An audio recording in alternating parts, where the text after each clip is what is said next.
Happy Friday, everybody. Welcome to Love the Beat Radio. This is Manigan's Movie Music. Another show, another week. Hope you guys are all good. Hope you've had a good week, a busy week, a productive week, a relaxed week, unless you haven't been working. I don't know, lazy sods. Anyway, welcome to another show of Manigan's Movie Music. It's always lovely to have you listeners tune in to the show every Friday and let me know that you're tuned in. Remember to go on the Love the Beat website, on the live chat, to message me and let me know what you're up to. If you're tuned in, if there's a shout out you want me to do, a birthday shout out, a shout out to somebody, then please let me know what you're up to this weekend.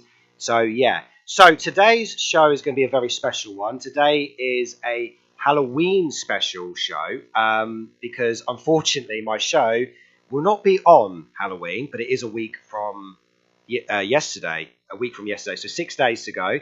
So I thought today is going to be the Halloween show today. So to give you a heads up, I will be playing some very classic and very underrated scores from some very interesting horror films. Most of them you'll probably know, about 99% of them you will. So I thought to start off the Halloween special show, this little tune was very appropriate. That's always such a great tune, isn't it? Halloween by John Carpenter, who actually also directed the movie. Did the music and directed it. What an artist. He's also well known for directing The Thing as well, if you haven't seen that. Another great horror film. And this is what it's going to be all about today. Halloween, horror, everything. So let's keep it very Halloween themed. And also, to make it more Halloween themed, I have brought one of my very best friends, who's also a massive horror fan. And that's how we become, in a way, best mates. It's the one and only, the incredible, talented, amazing, super duper, Megan Grover.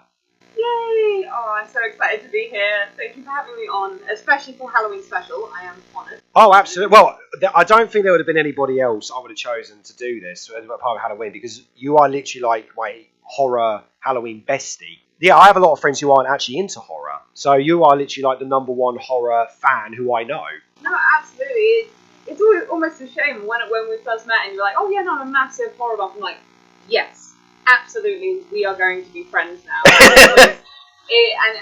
And not just kind of like a more like modern films or a particular subgenre. Like, you like horror films, and I was like, amazing. Here's my collection of over 200 DVDs. Let's talk about it. Yes, definitely, absolutely. I mean, yeah, we like.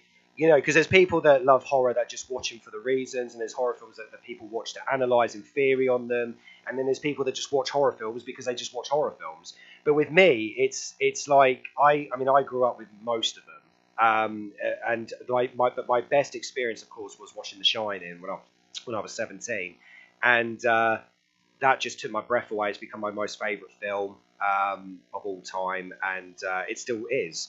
But yeah, when I met you and you said about you loving The Human Centipede 2, that was like, that's a shocker, because loads of people don't they do and they don't like that movie.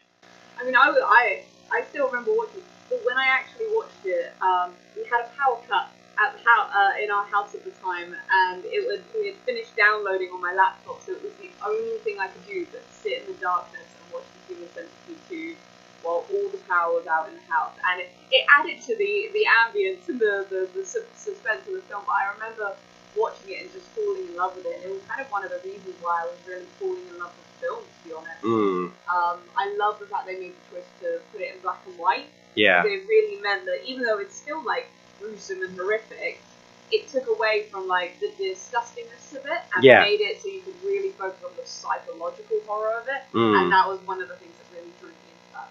Absolutely. I mean, yeah, and that's what was like, wow, you know. And I mean, I just wasn't expecting that answer from you. You know, so that's why I thought, wow, okay, yeah, we are definitely gonna get along, and you know, and that's what it's really cool. And you know, when I say about, because what I like to do is when me and my missus do go and see a horror, the first thing I think is, I wonder if you will like this, and then I send you and say, and then you'll say, I'm not interested, or yeah, actually I am, and then you will go see it, and then there's, you know, sometimes you'll give me a reaction that I don't think you'll give me, and then there's a reaction that I think you will give me. And most of the time it's, I wonder if she's going to like this or not, and then you'll say, yeah, I did like it, but then this happened, and then, you know, so it's all pick and choose, you know. But that's one of the reasons why I brought you in to do this Halloween horror special.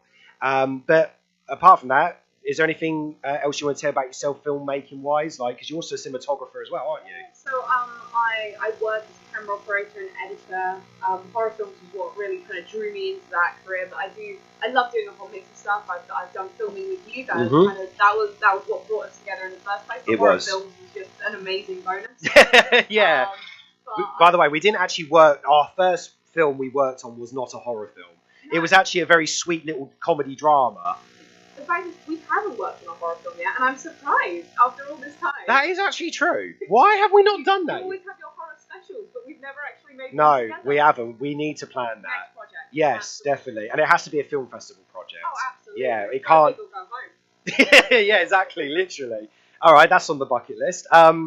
Excellent. Well, you know, I'm really glad that you're on the show. I've wanted to get you on the show for ages as soon as I started, and now that you're here, it's going to work amazing. And I think this is going to be a great show today. Plus, we've got some fantastic tracks we're going to be playing today. But also, we're going to be talking about a lot of horror films in our way. You know, sort of debating, because I know me and you sometimes have like these little debates about what we like about this or what we don't like about this film. But it's fine because it's not us basically trying to kill each other over it. It's just we have different opinions, but it's interesting because we both have different analysts of looking at these sort of films. I mean, it's like, for example, we were just talking about Alien Romulus just a bit earlier, and we both had different opinions on that film about how we thought of it. But obviously, we'll discuss some of that stuff later on the show. But it's just how we roll with the different discussions of what we like. I mean, for me, in terms of liking the horror, it's always about the most messed up and the most psychological. My missus loves horror films where they surprise her with something very shocking. That's what she loves. Like, there's a couple of films that she's seen this year that has made her jaw drop, which I will talk about later on, definitely. This is what we definitely got to talk about on the show. So it's going to be a massive horror fest here today, and I cannot wait. But yeah, it's going to be great. And also, guys, I forgot to say, I will also be reviewing The Wild Robot, which isn't a horror film, but I will be reviewing that later on as well in the show because, my God, that film, right, wow, I can't wait to talk about my thoughts about it very soon. Right, okay. So the next track I'm going to be playing is actually my missus's favourite movie of all time. So if she's listening, I know she's going to love this one. This is the Friday the 13th, the main theme. Friday the 13th main theme. That's my missus's favourite movie of all time. And my favourite's The Shining, so there you go. Definitely Addams Family, me and her, I tell you. Oh, Absolutely. You're listening to Manigan's Movie Music live on Love the Beat Radio with me, Reese Manigan, and my special guest today, Megan Grover. Today is the Halloween special, and it's all horror, all film.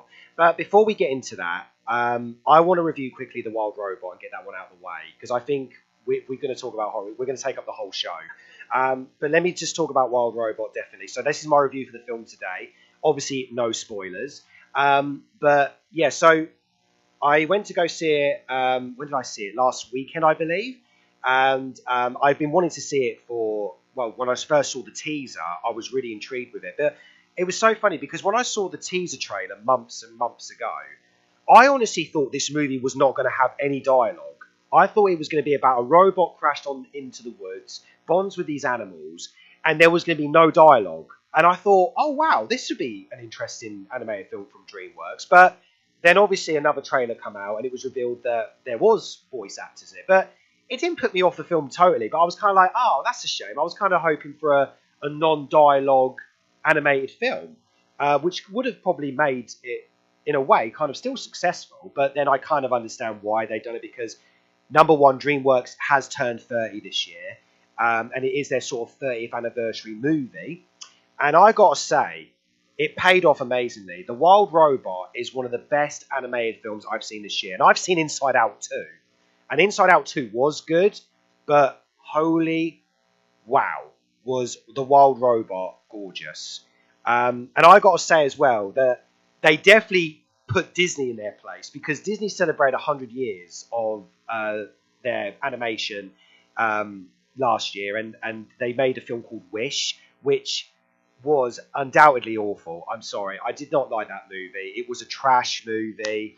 It just literally was a big mess, and I was disappointed because I thought, for a 100th anniversary film, they could have come up with something so much better. But instead they were kind of going, oh, let's do the big throwback movie where we reference Pinocchio and Snow White, and oh, do you remember when Disney had a golden age? And but it didn't work. I'm sorry, it just didn't work. I mean, I had an idea that Disney could have used, but they never got back to me, which was they should have done an animated film, 2D drawn, where Mickey Mouse gets taken and Basil the Great Mouse Detective goes through every Disney film trying to find out who took him.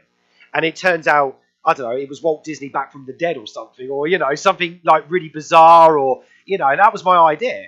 But they never got back to me on that. But that would have been a lot better than the film they released. But DreamWorks were like, okay, we're going to come up with a celebration 30th anniversary movie. And they come up with The Wild Robot. And oh my God, it was just amazing. The animation is absolutely gorgeous. It's a very good mix of 2D, 3D mix of animation. In a way, it was like watching a giant painting come to life. That's how it felt. And the scene where the robot puts her hand on the bark and all these butterflies fly out and the colours change from orange to yellow. And there's a scene where the geese are flying over the scene. You see the humpback whales and all that. Oh my God, it was just mesmerising. And I absolutely loved the film.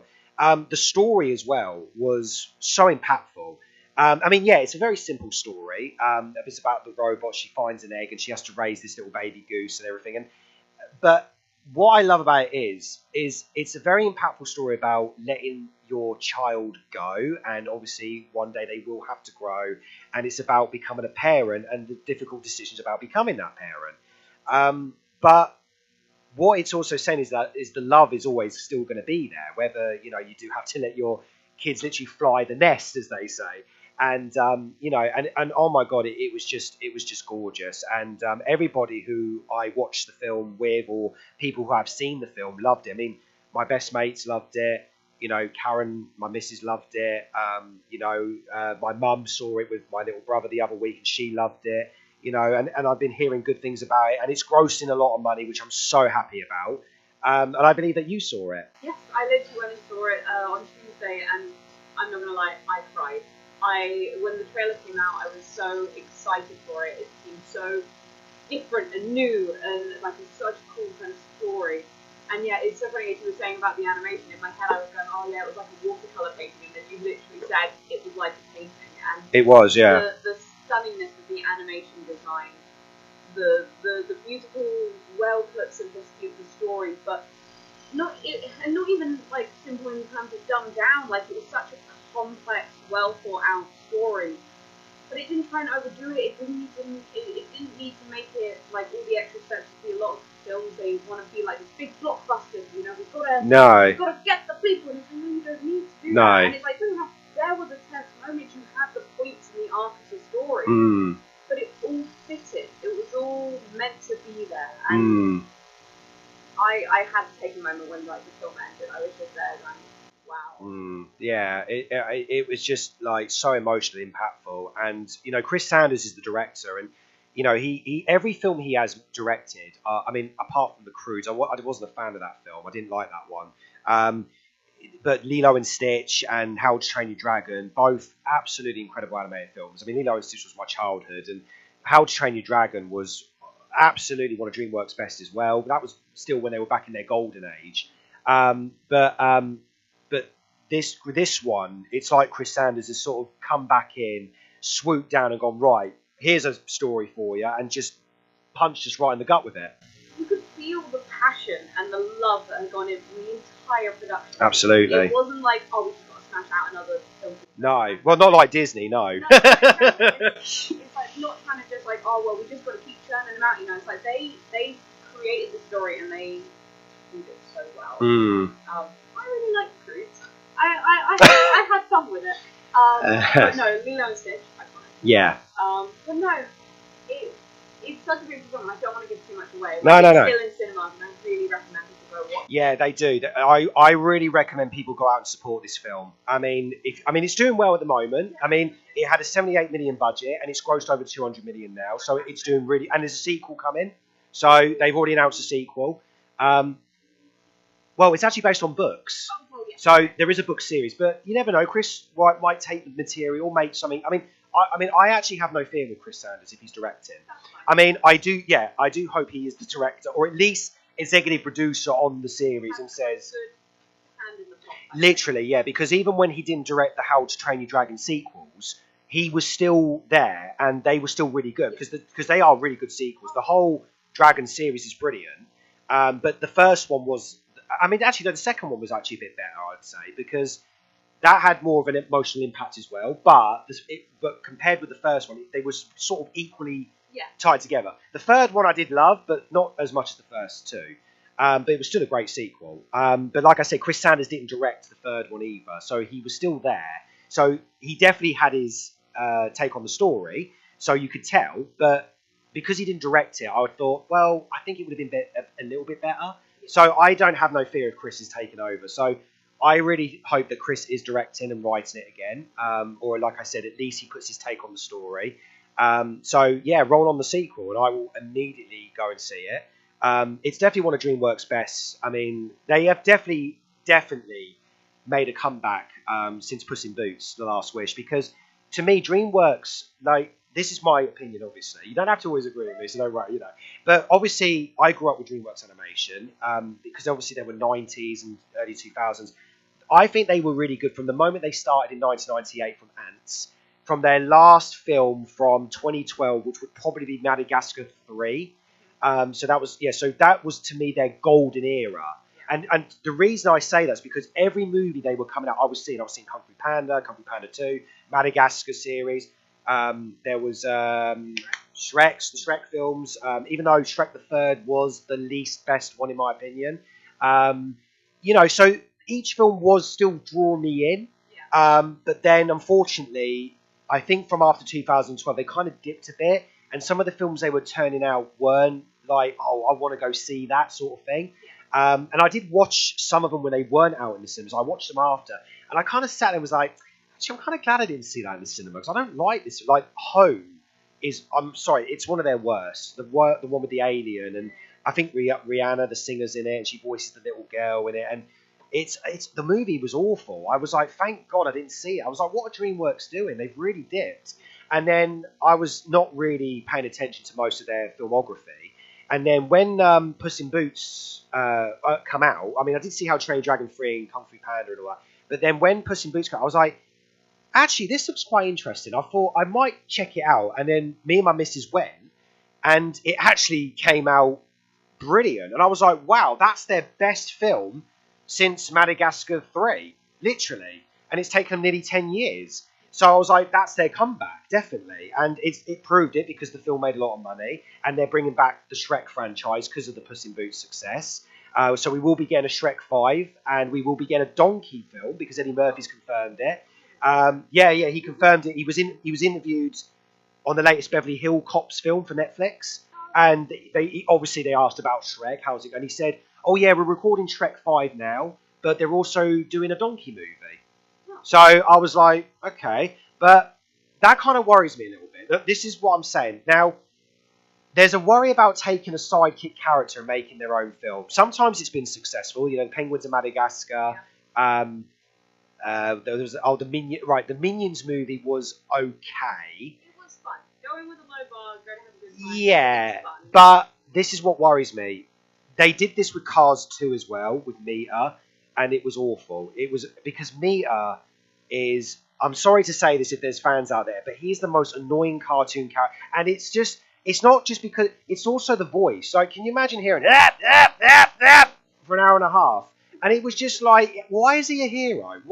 Why is the film turned into a spy film? And what's going on here? Like, I don't know what happened, but Cars, in my opinion, is Pixar's not very best movies. That's what I believe. And so with the Donkey film, I just hope that Eddie Murphy, they don't take it too over the top and it's not too annoying, because I do like Donkey, but can we imagine spending a whole movie with just him? Like, yeah, if it's like Golden Age Eddie Murphy, like going back to the roots, that'd be really cool. But if it's like, oh, well, we've got Eddie Murphy, let's make him do Eddie Murphy jokes back to back to back, because we've got them all, we'll make him do it. Yeah, and that's what he's known for. Yeah. We know it's Eddie Murphy, we know Donkey, we love him already, we don't have to. Yeah, that's what I mean. And I don't want him to, like, because he hasn't got Shrek with him to bounce off him, I don't want it to be, oh, it's over the top Eddie Murphy Donkey just making jokes. Do you know what I mean? Like, I mean, because sometimes there's such thing as having too much of a good thing.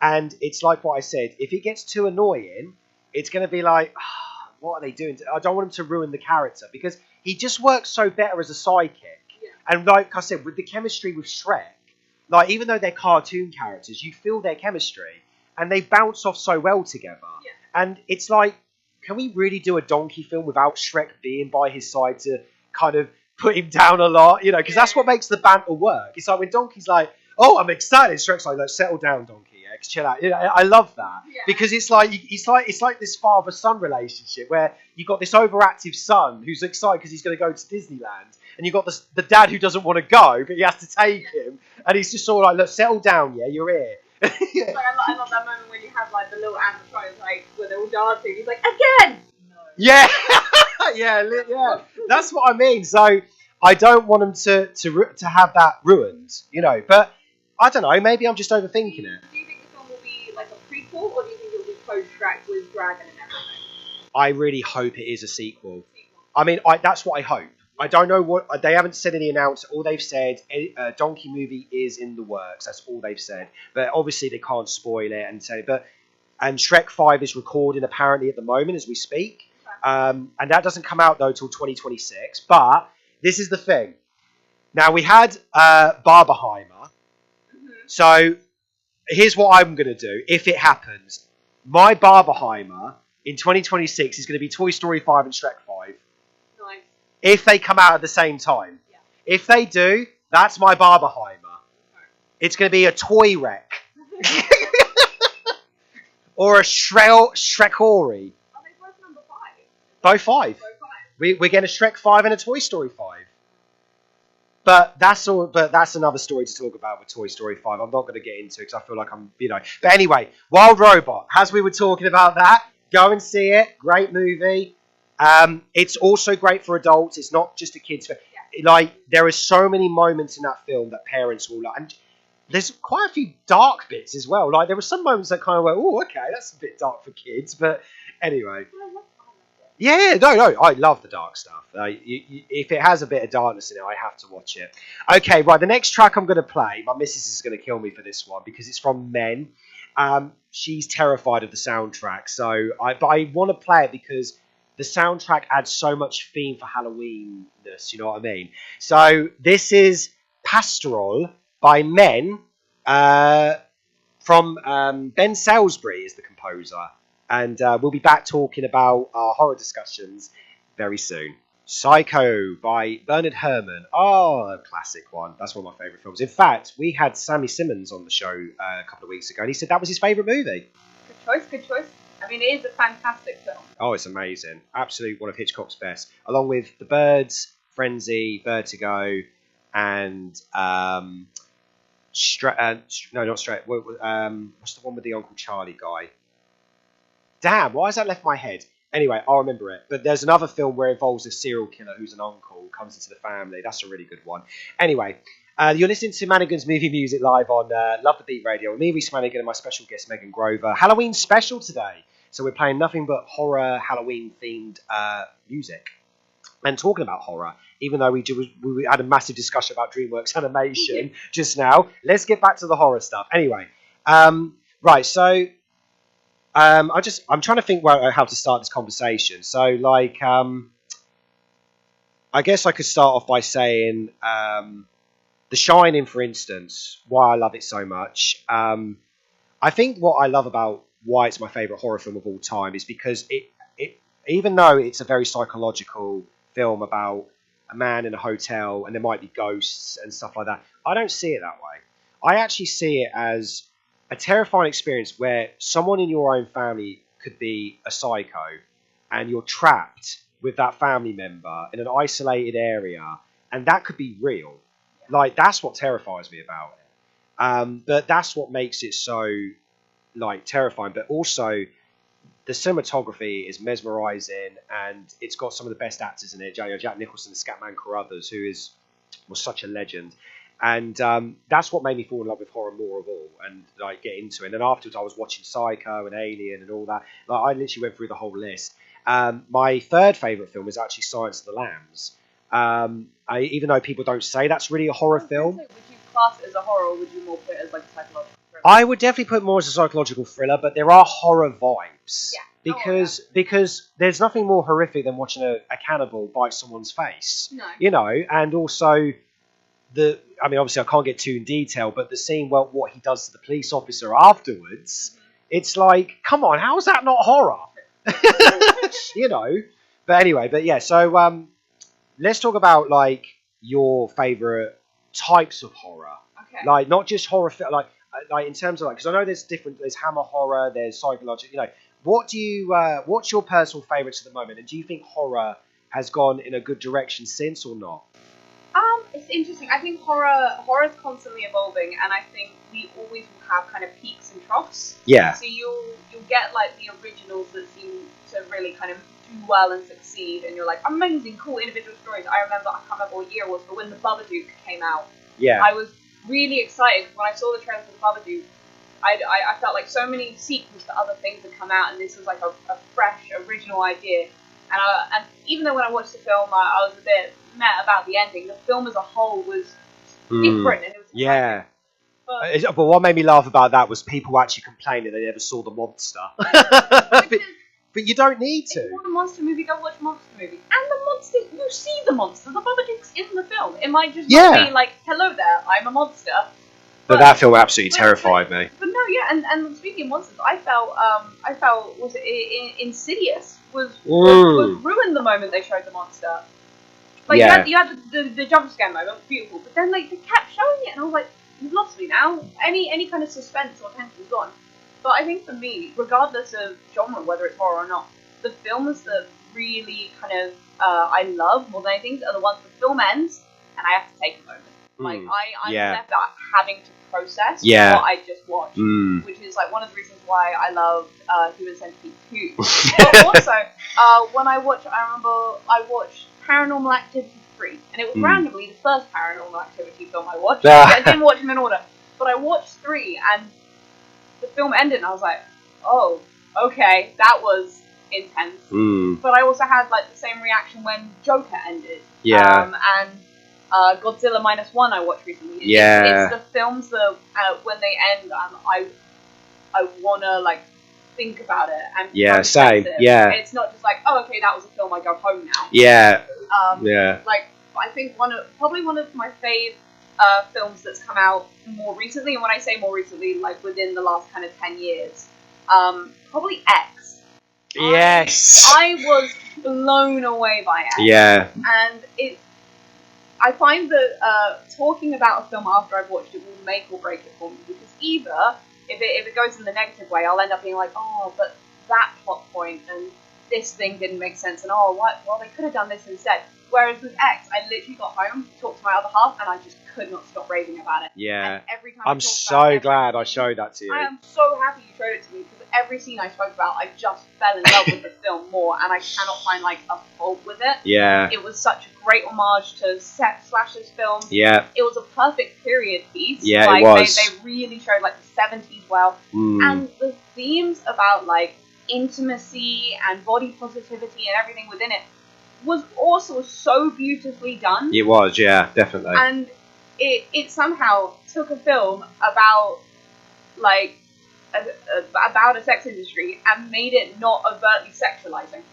Exactly. And I loved it. And even now raving about it, you can hear just how much I enjoyed the film. Yeah, I know. I remember I was there. and then lead on to you and I going and seeing both Pearl and Maxine in the cinema. Yeah. Both also completely different acts. Each film was so unique in its own way, and I love that about and that. what was amazing was that wasn't even supposed to be a trilogy. What was amazing was when they were doing X, I think it was meant to be a joke, but the director Ty West and what's her name, Mia Goth, they got together and they said, can you imagine we did a prequel about the old lady, Pearl and all that? And Ty West was actually thinking about it, and he just woke up in the middle of the night and started writing. And then he said to Mia Goth, how about we do it? And she's like, what? She said, yeah. He said, why don't we do it while we're... And they did. They filmed it back to back. Oh, no. And so once X was completed, they carried on with Pearl because they was in New Zealand when they filmed it. It was all filmed in New Zealand. And then they done it, and then it happened. But what was so funny, they made Pearl even before the film even got greenlit. And then they did it, and then they was like, yeah, because X done so well. Yeah. They were like, yeah, make Pearl, do it. And they did. So they did straight away. And Pearl came out the same year as X in America. Yeah. Because X came out in February, March time, and Pearl came out in America in September. Oh, wow. So, so they got it out, and then we didn't get Maxine until 2 years later. But I was happy because X and Pearl actually came out near my birthday, but unfortunately Maxine didn't. I was a bit gutted about it. I was like, damn, why is he not doing the routine? But it was fine, because we saw it anyway. But then what happened was, because they done Pearl, Ty West was like, do you know what, this needs one more. And they said, what if we went back and we saw what happened to Maxine after the farm event? And they said, yeah, we conclude it there. And recently they asked, do you reckon there could be a fourth movie? And he was like, it's a possibility, but now we said, no, do you know what? Because I've spent 2 years unexpectedly making this unexpected trilogy, I now just want to put it to bed and do something different. But I tell you what, they are definitely one of Ty West's best movies. I mean, I've seen most of his work, but the X trilogy, as they're called, is definitely his best films. Yeah. He's definitely proved himself as a filmmaker. And it makes me so happy that he knew when to stop. Mm. Like, I feel like it's going to come up in conversation quite a bit, but I get very on the fence about people making sequels to things. I've already said it once when you mentioned The Wild Robot, and I was like, do we need a sequel?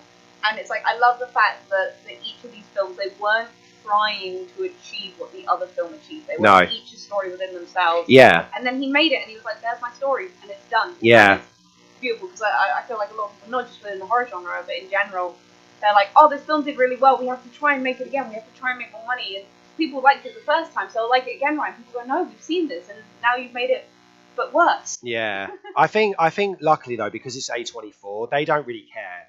They are such a chilled studio, and they don't care what they release. I mean, I've watched just recently I watched A Different Man by A24, and again, it's another bizarre film that they've released, and it was another good one. Yeah. Because that's what I love about A24. They just literally pick and choose and go, yeah, we'll take it.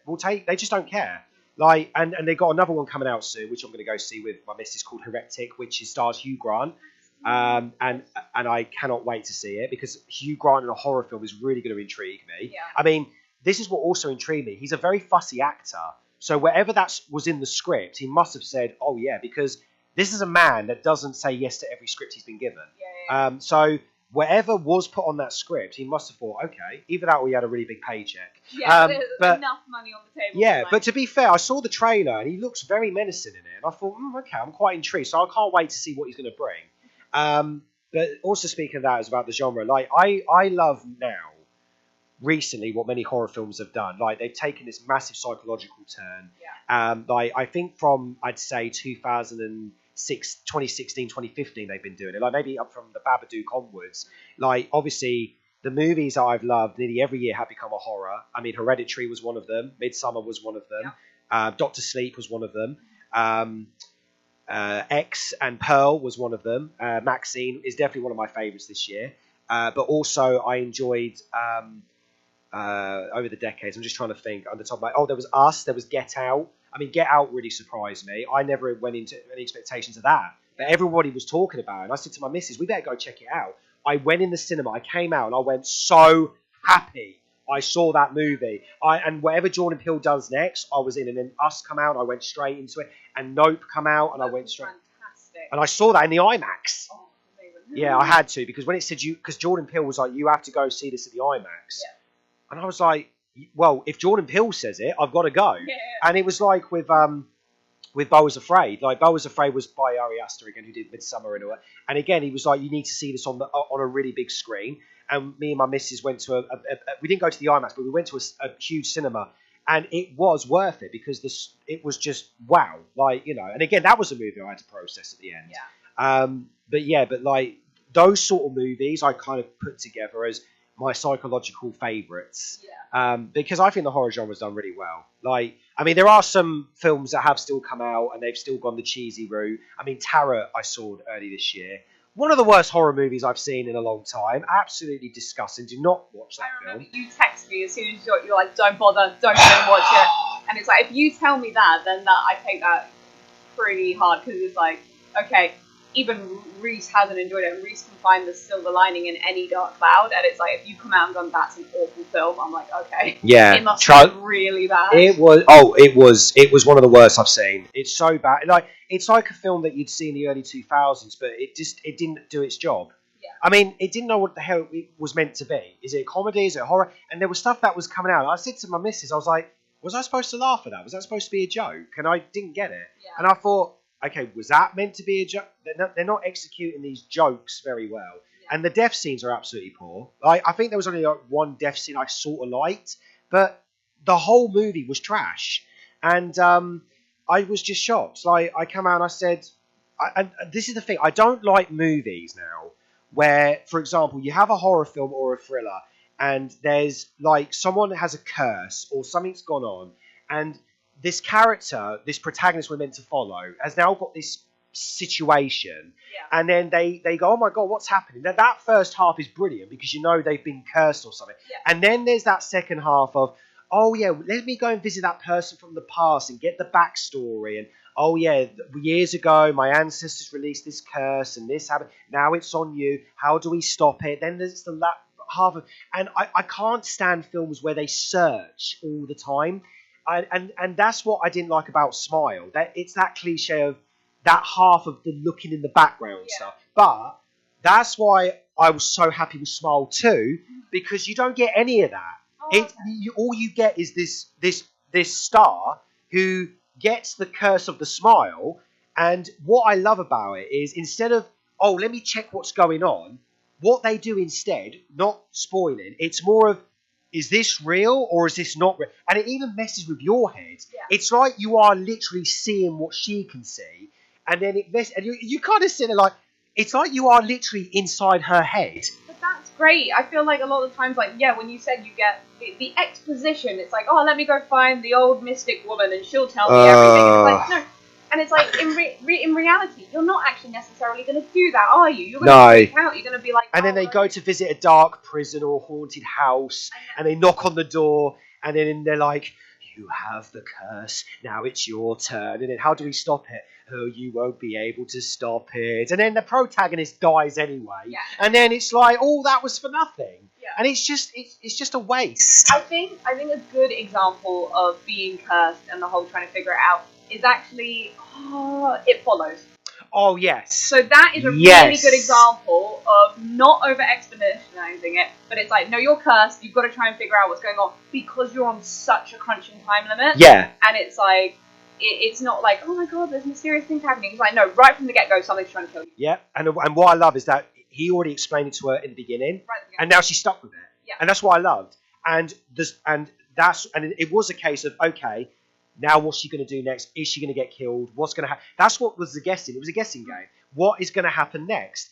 And then when this so-called thing was following, and you saw, you're just like, is that it?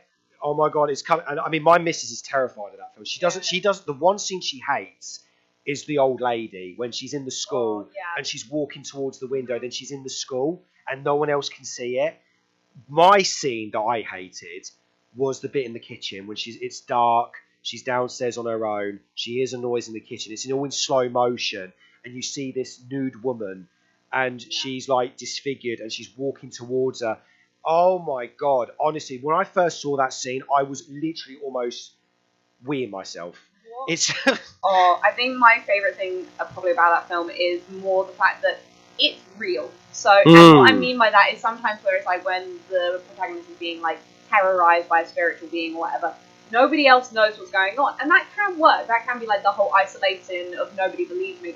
But the fact is, it's like, even though she can only see it, it's like, this thing is real. And I love that scene on the beach where that hair just like, and everybody around finally clicks. It's like, oh, she's not crazy. Yeah. And it's like, I loved that moment. Yeah, the swimming pool scene as well was very good. Like, because they can't see it, but she can. And they're all just like, and then they're just throwing, and then one of the characters gets hurt, and it's like, oh my god, you know. So it's such a peril film, but you'll be happy to know, right? There is going to be a sequel coming.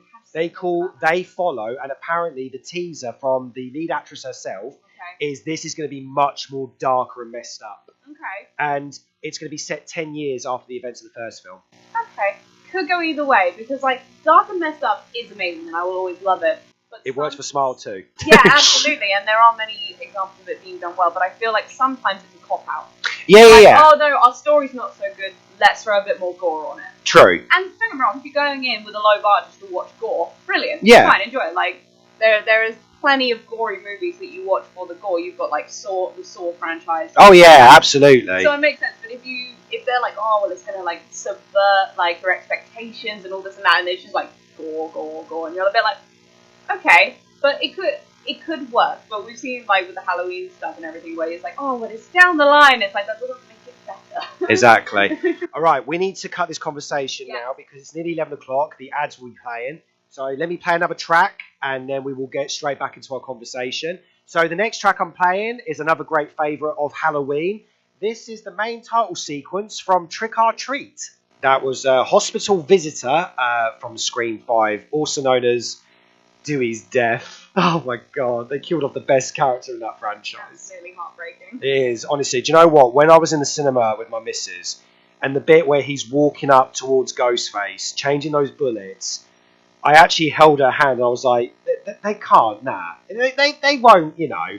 I mean, I knew he was going to get in trouble, but I didn't think they were going to kill him off. Yeah. And then when they killed him off, everyone in the cinema gasped, and me and Carol looked at each other and were almost in tears because Dewey was actually one of my favourite characters in the entire franchise, and I cannot believe they got rid of him. So, but oh well, it made good cinema. At least he got an epic death scene, though. It wasn't like an off-screen death. Or Oh, like yeah. that one. Like, he went out with a bang, what he deserved. And it was very creepy to have Ghostface say, "It's an honour." Yeah, absolutely. Yeah, so that was kind of cool. But I just felt really sorry for him. I was kind of hoping that he'd have a very interesting arc. Yeah. But yeah, anyway, let's move on to what this radio show is. This is Reese Manigan's Movie Music Live on Love the Beat Radio. Me, Reese Manigan, and my guest today, Megan Grover, talking all things horror. And if you just tuned in, yeah, we are playing nothing but horror themes. What do you think of the soundtrack so far? I mean, I'm really loving it. I made sure I didn't ask you a single question because I just was so excited to be surprised. And honestly, every track you've played so far, I've been so happy with. Oh, good. I know every single one. So far. But also, yesterday when I had the tracks, I actually got my missus to guess which tracks were what. She actually got most of them. Oh, nice. Yeah, I think there was only 2 that she didn't get. But she done really well with the guessing. But that's how much of a horror fan she is. So there you go. Yeah, so talking more about the horror discussions. Actually, here's a good idea. Let's talk about like what is your. I'm actually going to throw in some like horror ones, and you can just give me like one straight answers, or even if I explain why is that your favourite compared to that one, I'll see. Okay. So first one I want to ask is favourite found footage horror. Oh. Not a cop out. I do like Blair Witch Project. There, I'd go for that as well. Yeah. So there you go. Boom. Favourite animal horror.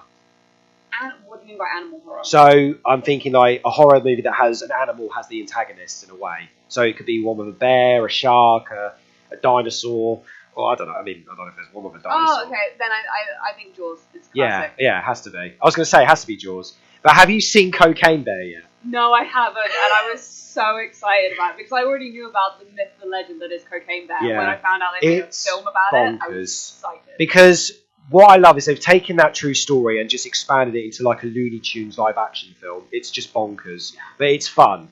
It's from the makers of 2122 Jump Street as well. And when I found out they were making it, I thought this is going to be funny because those guys, apparently, I know someone who met them. And she said they are literally like the Chuckle Brothers. They're bonkers. Yeah. Because she was on the set with them when they were doing, when they were the directors of, was it the Han Solo prequel? They were meant to direct it. Okay. And she worked as an extra. But she said they were literally like the Chuckle Brothers. But that didn't mean it was a good thing, though, because they got fired from that film because of their comedy style. And they just didn't know how to direct a Star Wars film. Yeah. So Kathleen Turner, Kathleen Kennedy, sorry. Kathleen Turner's the actress. Kathleen Kennedy, the producer, did give them high praise when she fired them. She said, look, it was nothing personal, but their heart's more with animation and comedy. Yeah. But they've done a really good job so far. We wish them the best of luck.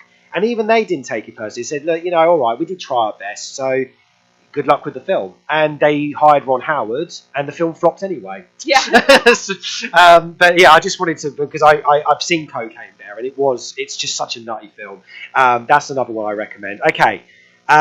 Favorite cult horror? Oh. Okay. It's a toss up between Carrie and Nightmare on Elm Street.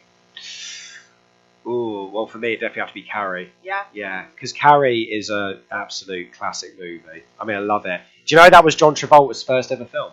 Mm-hmm. He was actually 17 when they made that film. I can't even picture his face in it. He just looks the same. No, he literally looks like from Greece. Just longer hair. And he even sounds the same. Like, literally, the man looked like an adult as a kid. But then so did Jamie Lee Curtis. Like, Jamie Lee Curtis was like 16 when she done Halloween, and she still looked like what she does now. Yeah. Just looks adult. You know, so, yeah, but that was John Travolta's. Like, if you remember in the movie Maxi, they actually say, name list of actors who started their career in horror. And he says John Travolta, Jamie Lee Curtis, and Johnny Depp. Johnny Depp, yeah, Nightmare on Elm Street, yeah, that was his first film. Okay, favourite teenage horror? Ooh. That involves teenagers getting murdered. I'm not talking about like a rated 12 film for teenagers. No, but... I mean, Friday the 13th comes to mind because it's a classic. But even things like Happy Death Day. Oh yeah, that's a good one. And I mean, It Follows. Yeah. There's not a lot of teenage death in that. No, but it's but like the kind of chase and pursuit and everything. Yeah. It's so funny because teenage slashers kind of just blend together. So I have all They these do. scenes flashing through my head. I can't place any of them. Okay. Well, there is one by A24 I saw.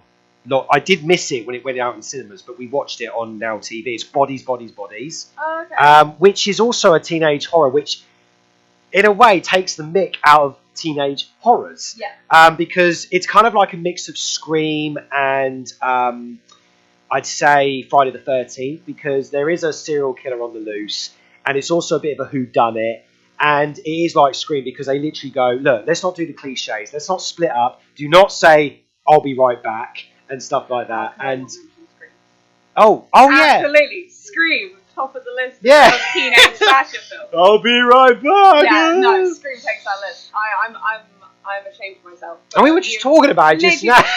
It's literally just been I just talked about it. We even played a track, and you're like, teenage horrors.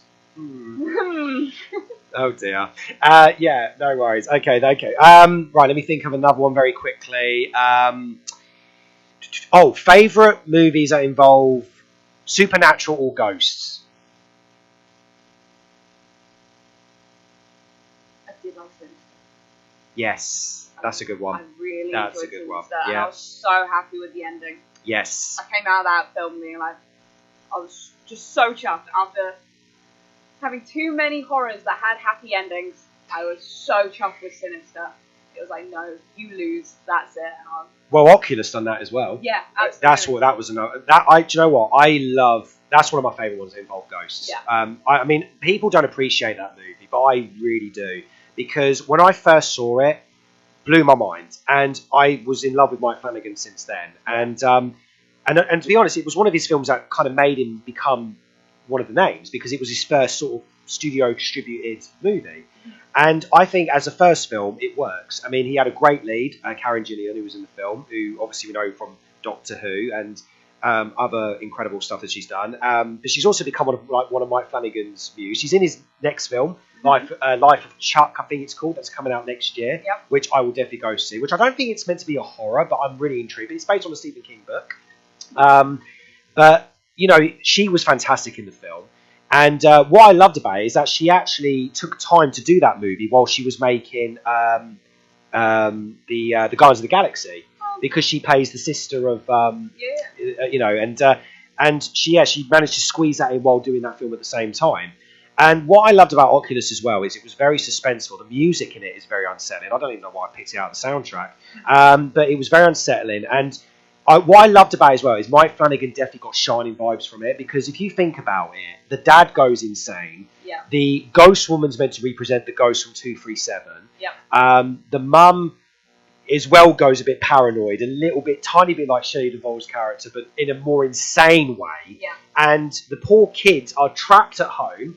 In a way, they feel very isolated, like the Overlook Hotel sort of thing. And that's what I love about it. It was that sort of Shining vibe to it. And I can see that Mike Flanagan definitely took The Shining as an inspiration. He took a Stephen King vibes from it. And I just think Oculus, I mean, there were moments in it where I was just like, whoa. And I thought, this is a sort of horror film that I would like to make. That is very unsettling, and the stuff builds up until the end. And the shocking ending of what happened, and the mirror won, and history repeats itself, because the editing is what also makes that film. Because if you watch Oculus and you watch Haunted of Hill House, but the editing is very similar, because it goes backwards and forwards, and it goes from time to back, and it all links together. And that's what made the film so brilliantly, because Mike Flanagan's editing is super duper. I mean, he edits all his projects like I do. I mean, he basically takes so control of it, and he does a bang up job. Yeah. So if in a way, people need to appreciate Oculus, because if it wasn't for Oculus, we wouldn't have had that Haunted of Hill House vibes. Yeah. So people really do need to give Oculus another go and appreciate the where it came from. Oculus also Haunted of Hill House could run. Literally, yeah. I mean, in a way, I would love to see a TV series of Oculus of that vibe, because he could do more with it now. But you know what his next project's going to be? What? A Carrie series for Amazon. Interesting. 8 episodes. And is it just a retelling of the same story, or is it? But well, it might be, but Mike Flanagan's directing it, so okay. I actually have no fear. I'll keep it open, because he does really good stuff, and the series he brings out, I enjoy them. Oh yeah, I mean, the only one I didn't like was The Midnight Club.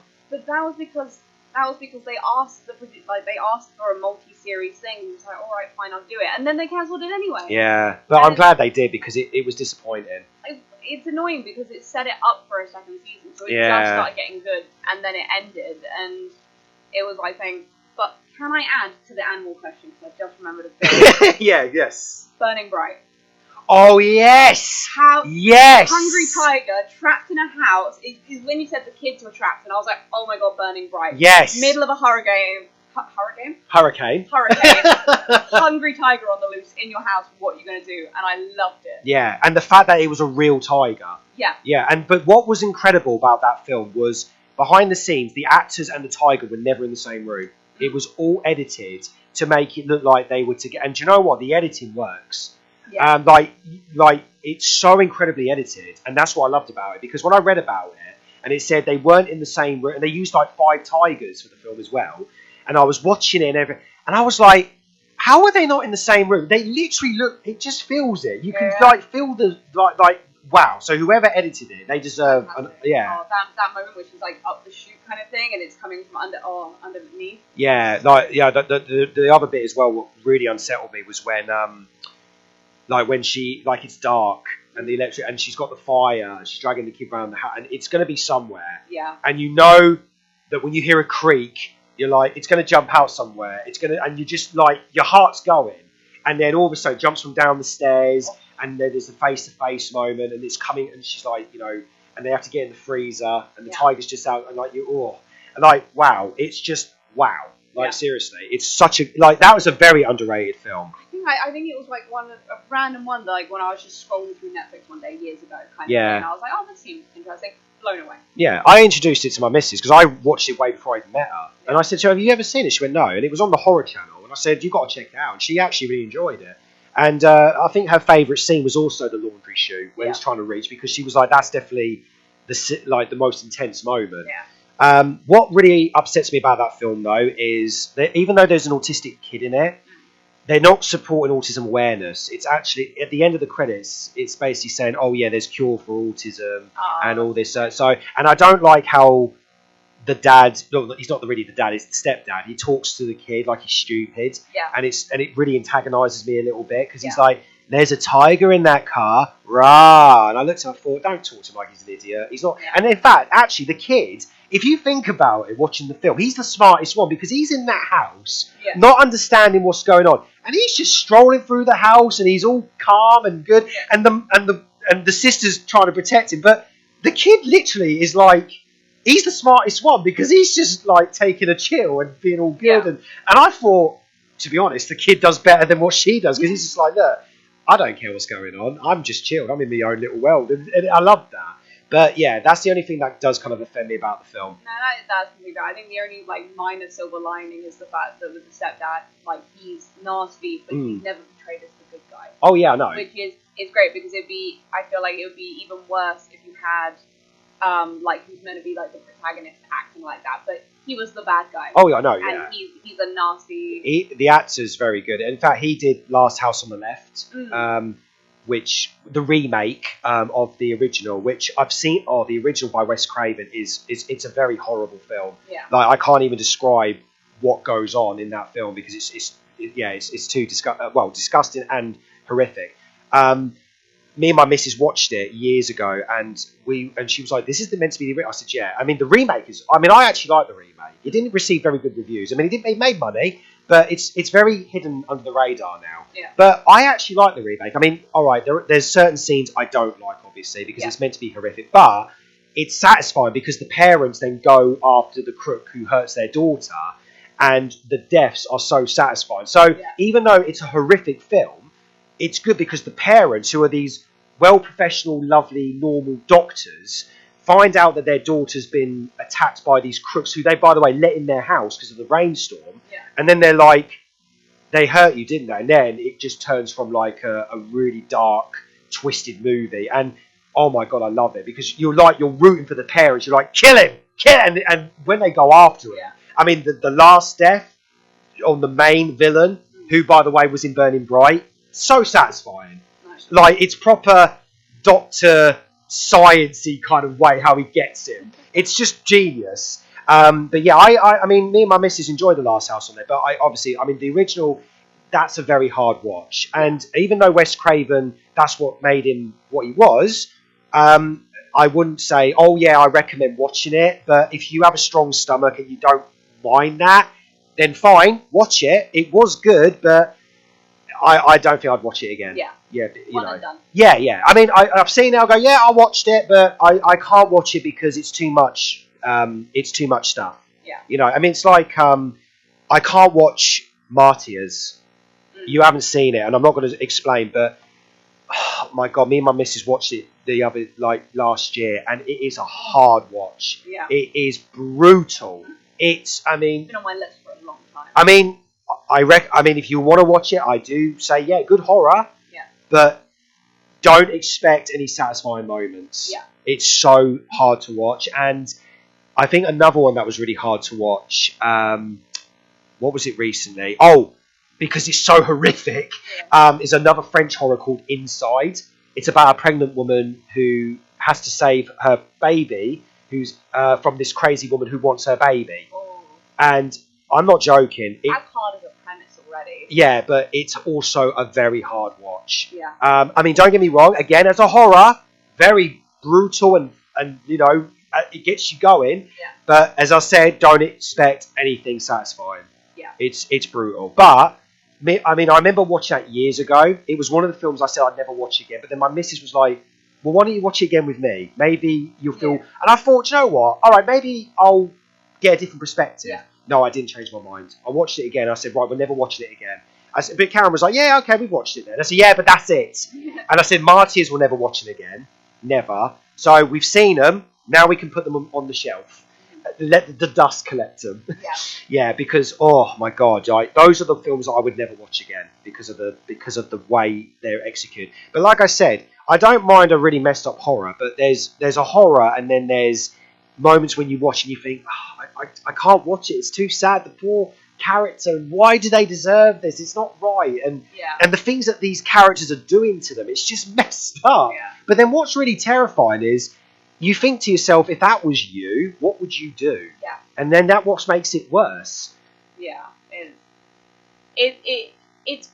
It's good when a film is that hard to watch for the right reasons. Yeah. When they like throw like gore and stuff in just for the sake of it to get a reaction, but like you when it doesn't contribute to the plot, it's like, what is the point of making me uncomfortable here? Yeah. But when it's that realness of like, oh God, I would hate to be in that position. I hate like, how would I deal with that? I don't know how to get out of it. And you're like feeling through that. That's like, those are the films that I like to look for. Yeah, absolutely. And yeah, but like I said, I do love films that make an impact. I mean, like I said, we've seen a couple of films this year that have made our jaws drop and surprised us. I mean, Strange Darling, the one I was telling you about. Oh my god, that was so good because that was like an adrenaline film. And my American contact said, do not go in watching a trailer, do not watch any clips, do not even read what it's about. Go and watch it. I said, is it a horror? Yes. I went, all right, sold. So I went and saw it. And like with you, when you say you sit in process, I did. I sat in the cinema and I was just gobsmacked by how good it was. And then the guy at the cinema was like, are you okay, son? I went, oh, yeah, sorry. It was just that film was so good. And he was like, oh, good. And then I walked out and I was just like, wow, I just wasn't expecting that. Yeah. And I'm so glad I went to it blind because I did watch a trailer after I'd seen it, and I was like, yeah, I would have been fooled. I probably wouldn't have bothered if I'd seen the trailer because I would have thought, this is a very cliche film. Yeah. But oh my god, it's not. It's just, I mean, yeah, like I said, wow. I look forward to watching it. Oh yeah, trust me, I will show it to you. And even if it's on stream, I will say to you, you need to watch it. Yeah. You know, it's a very adrenaline film. I think even Stephen might like it because it's not that bad. Okay. Like it is rated 18, but it's not blood and gore. It's Yeah. more drugs and more, I'd say, knife and gun violence rather than jump scares or anything. Yeah. Like I said, it's an adrenaline film. I think even Stephen Oh would no, like it. adrenaline films still good. Yeah, I think he would like it. Yeah. Let's just say the only clue I'm going to give you is it's a cat and mouse film. Oh, and done well. Those are always Yeah. fantastic. Yeah. So as long as he doesn't mind a bit of drug use, a bit of Absolutely. gun and knife violence, then I think he'll be absolutely fine. There's no ghosts, there's no jump scares, there's no monsters coming out the closet. There's no, like I said, it's a cat and mouse film. But like I said, you'll watch it and you'll think it's something, and then the more you watch it, the more twists and turns it goes. Your jaw will drop at each moment. It's just cleverly executed. And I will say this: whoever directed it, I forgot his name. Whoever directed it, I will go and see his next movie. Yeah. Absolutely. Like, wow. Right, we better play another track because I think we've talked enough about that, but we'll try and think of some other horror-related stuff. Now, this one is going to be an interesting one.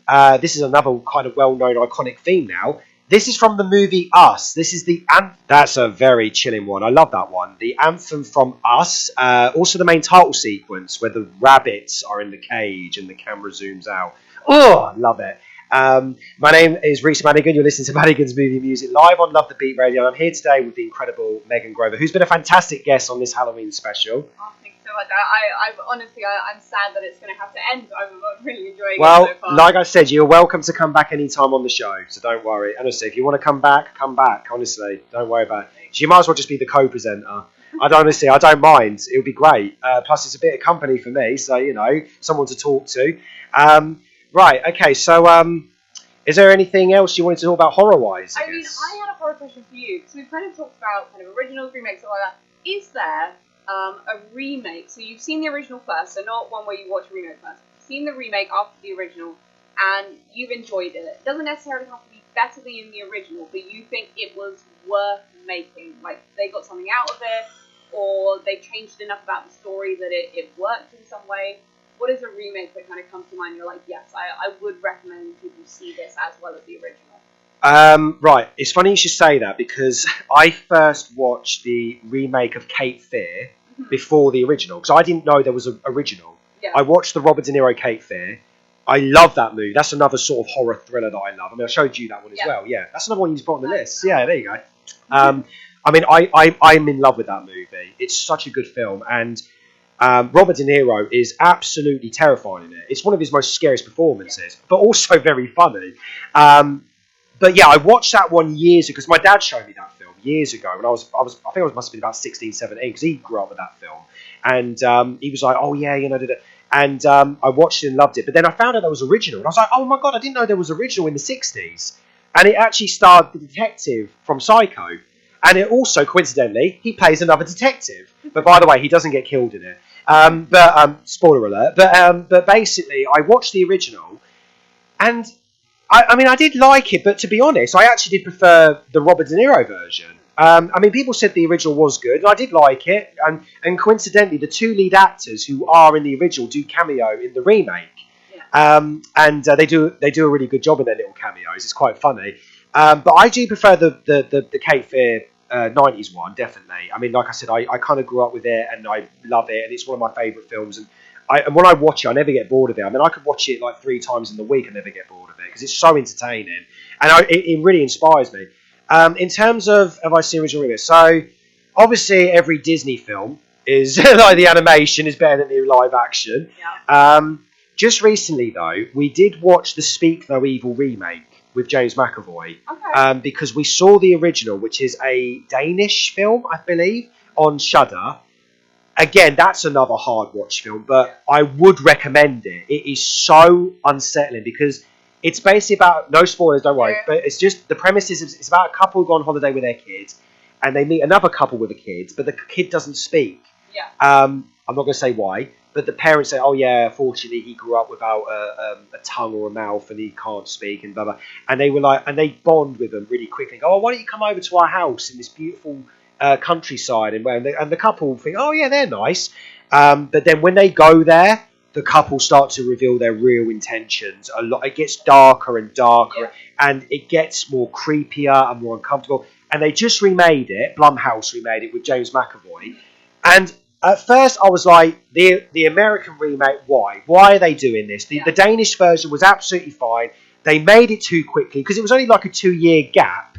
Wow. And I was like, that's so quick. But then I heard good things about the remake. Like they said, James McAvoy makes the film, and yeah, he is a really good actor. I mean, Split.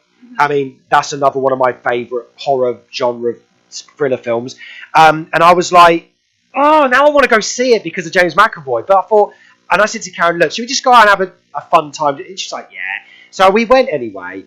And to be honest, I'm not going to lie, I actually quite enjoyed it. Yeah. Like, no, compared to the original, no chance. Like, not as good, at all as good as the original. Not as suspenseful, not as unsettling. But I would say the American one is more fun because James McAvoy makes it, because he just plays the most uncomfortable, unsettling, the most weird human being you could ever meet. It's like you meet a guy and he's kind of like this guy that will come up to you and he'll think, oh yeah, I do this and do that. But he doesn't like to brag about it. But he will brag about it. He's kind of like, oh, sorry about that, but yeah, I know, it is a bit better, isn't it? You know, like, he's kind of like that. But he makes it. And the thing is, there are moments in it where you can't take him seriously. Like, even when he's meant to be unsettling, he'll come out with something quite like, and I start laughing. And I think, I love him.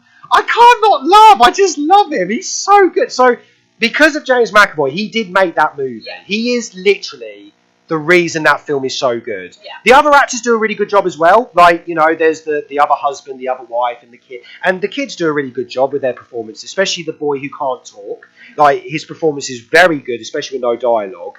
And it is creepy. Like, they do some really unsettling moments. And when James McAvoy lets rip, boy, does he use all his energy in this. I mean, he goes full on Jack Torrance in it, man. Yeah. I mean, he's so good. But, yeah, I mean, like I said, he made that movie. And that's why I enjoyed it. So, well done for the remake, for not shattering the original, but also making it good with James McAvoy. You know, they actually were respecting the original. So, I'll give him that.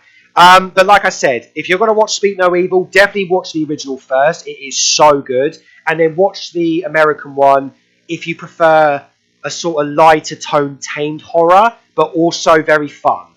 But like I said, James McAvoy, love him. Like, he is such a superb actor. And so that's another one. I'm trying to think if I've seen the other. Oh, what am I talking about? I'm late in the game, but I just recently watched the original Grudge movies. Because I only watched the American one with Sarah J.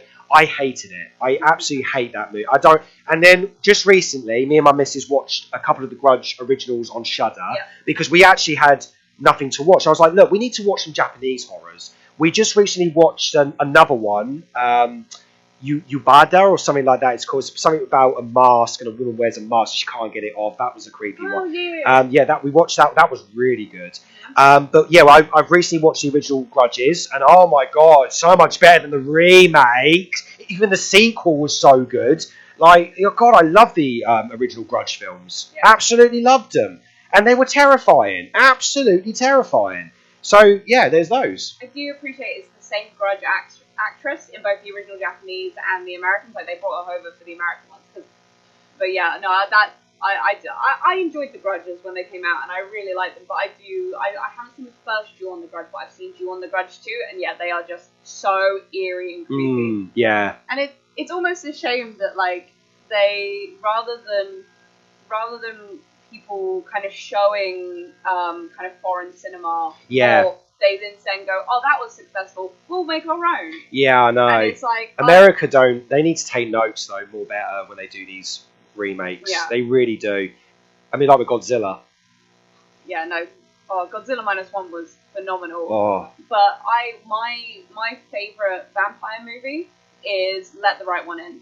That's a good one. Which is a Swedish vampire movie, and it's so beautifully done. Yeah, that is a good but one. But it's what actually made me think of the remake question, because Let Me In, the American version with Chloe Grace Moretz, I actually enjoyed it. Do you know why it's so good though?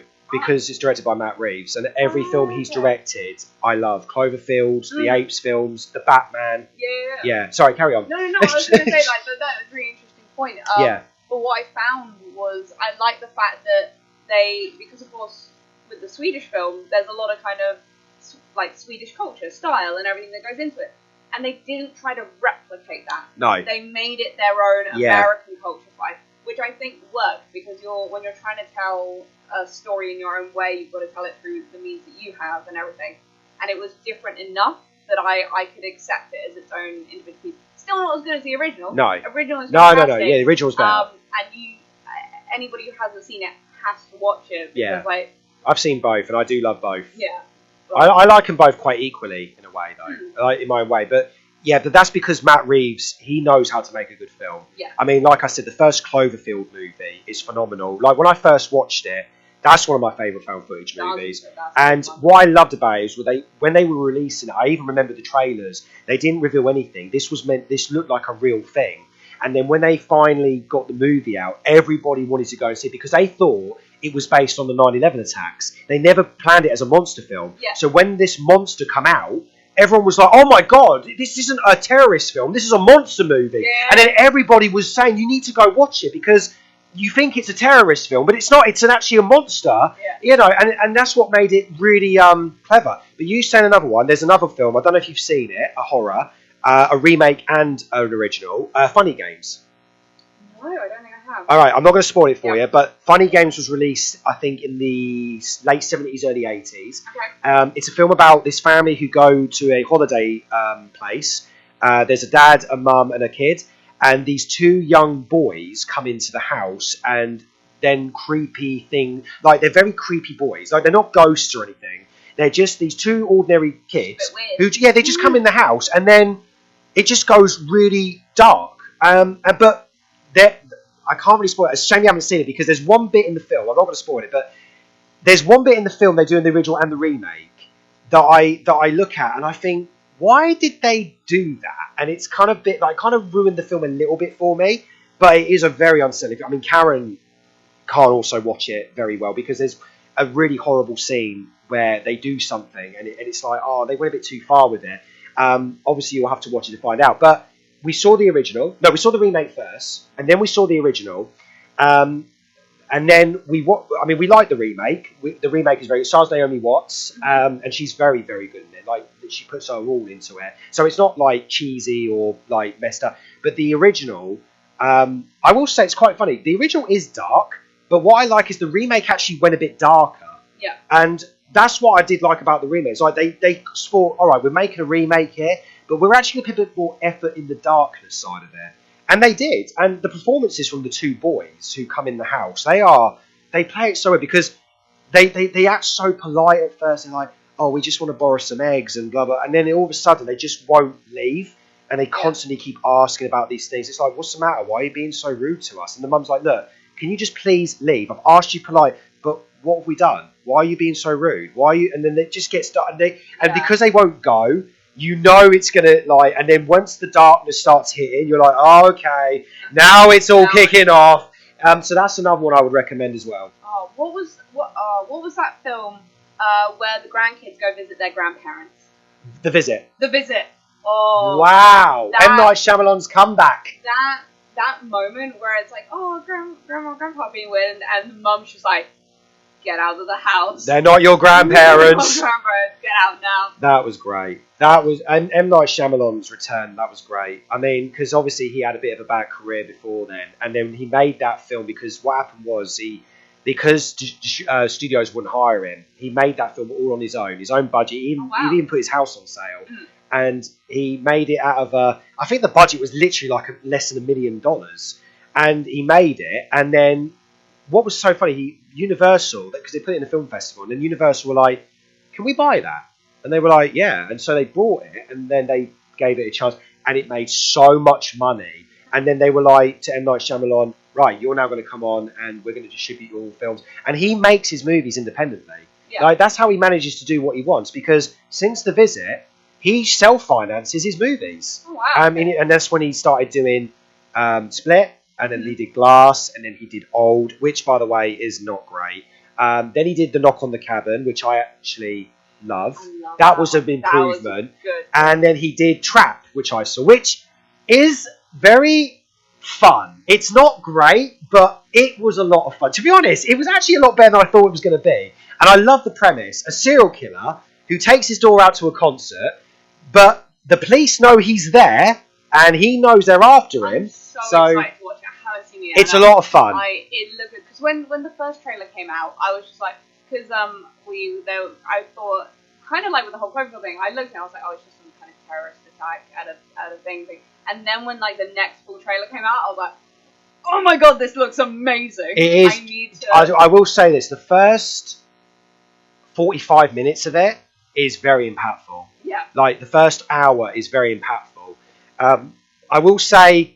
The ending kind of dips a bit, not spoiling it. I'm just saying it dips, and it gets a little bit, too much dialogue. Because I know, yeah, because he has this thing of over-explaining.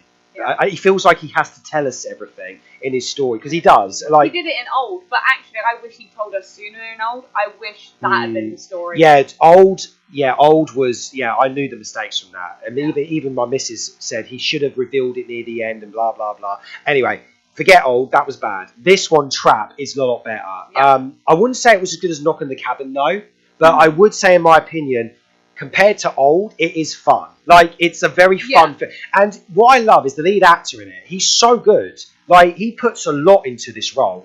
I don't think M. Night Shyamalan even had to hardly direct him. He really gave it his all. And I do like the last ending, because M. Night Shyamalan always comes with a little twist. Yeah. There is the last bit at the end, I did smile and go, all right, I'll give you that. Yeah. So it did end on a high. Okay. But I'd say there's about a good 10 minutes in the film that I wish he kind of trimmed down because it's very heavy dialogue. But the whole thing where he's in the concert, he has his daughter, and he knows the police are trying to go after him, and he's trying to like listen out, and he's going around the like trying to get information and stuff like that. That whole lot is so good because you are literally sitting there thinking, I wonder, how's he going to get? Is he going to get away with it? Is he not? And honestly, it's again another sort of cat and mouse thing. Yeah. Because what I like as well is the police don't even really know what this guy looks like, and he knows they're after him, but he knows he can also kind of disguise it a bit. But he does also know that if they interviewed him or said to him, "Sir, can you come with us for a minute?" he will get done. Yeah. So that's what makes it because there's a little bit like it's showed in the trailer where he's looking around and you see some men get taken from the police because they're kind of saying, "Sir, can we just have a little chat with you for a minute?" Because obviously they're looking for him. Yeah. But so he knows that if the police come up to him and say, "Mate, can we have a little chat?" That's it. He's done. Yeah. So even though they don't know what he looks like, he will get caught. Yeah. So that's what makes and there's just little moments where he's just walking past the police. He's got a coffee and he's like, "Oh, sorry, officer." And that's all right. And he's just smiling because he's like, "They're not going to find me. They're not going to and he knows that part. Yeah. It's really clever. It was fun. Right. And also, M. Night Shyamalan's daughter plays the singer. Oh, nice, cool. And also, there is a cameo again from M. Night Shyamalan. Oh yeah, but he always got a cameo. Yeah. He, to be honest, he's not bad as an actor. I loved him in the in Signs. He played the guy who was responsible for Mel Gibson's wife's death. Yeah. And he was actually really good in it. I think Mel Gibson kind of took the mick out of him in that scene. It was like, look, can I direct you in this scene? And M. Night's like, look, do you remember who the director is, yeah? Yeah. You know, but that's another creepy good film, Signs. My missus loves that. In fact, my missus showed me that film, and I'm so glad she did, because that was one of his best. Yeah, so, wow. But speaking of, like, horror films and everything, I do have a Halloween special coming out this year. It's also a comedy, because me and Charlie made it together. It's called I Must Leafage Alone. Because it's about a vegetarian cannibal who just doesn't want to eat people. He's going to go clean. But he meets a homeless man who's trying to ask for money. And he thinks the homeless man's testing his taste. I like that. Kind of like the inner thought style. Yeah. Of like, oh, well, if I don't eat him, then maybe... Like, yeah, and when he puts his hand out, he's like, he's trying to test me. He wants me to bite his hand. So it's like that. Yeah, so I can't wait to release that. Every Halloween, I always release a horror special. Last year, I did probably one of my most darkest films, The Raven, which I was very proud of. I think it's one of my best. But my darkest film, I would also say, is the one is called Who Killed You, which was made with 2 actual goths.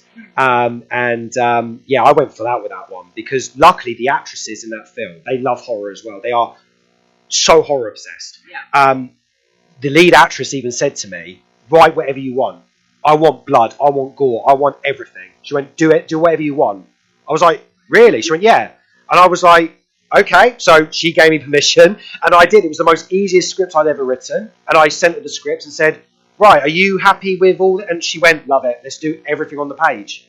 And we did. Nice. Like, it was great to have that because that's what I love. I love when I'm making a film like that because if she wanted me to go full on gore and blood, and because they had to be covered in fake blood and they had to wear a lot of props and they had to wear a certain costume and everything. I said to them, look, how dark do you want me to go with this? And they were like, no, we want you to go full out, do it. And I was like, so you're literally giving me permission to write anything? They went, yeah, do whatever you want. Nice. So I did, and because of that, it was the most easiest film I'd ever made and the darkest.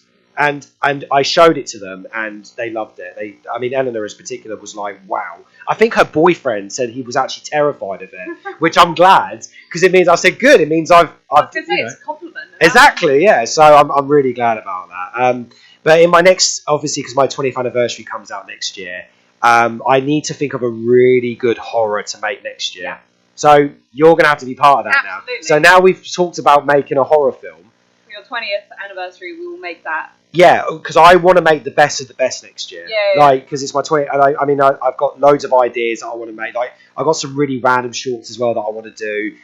But yeah, for my Christmas and for my Halloween, I really want to make something fun. Plus, I am also doing my feature film, The Bucket, which will be premiered in October. I cannot wait. I've even written a scene for that for you, where you're playing a con artist mermaid. Yes, I remember you telling me that. Yeah, I'm still writing that at the moment, but that one is going to be a very hilarious scene to write.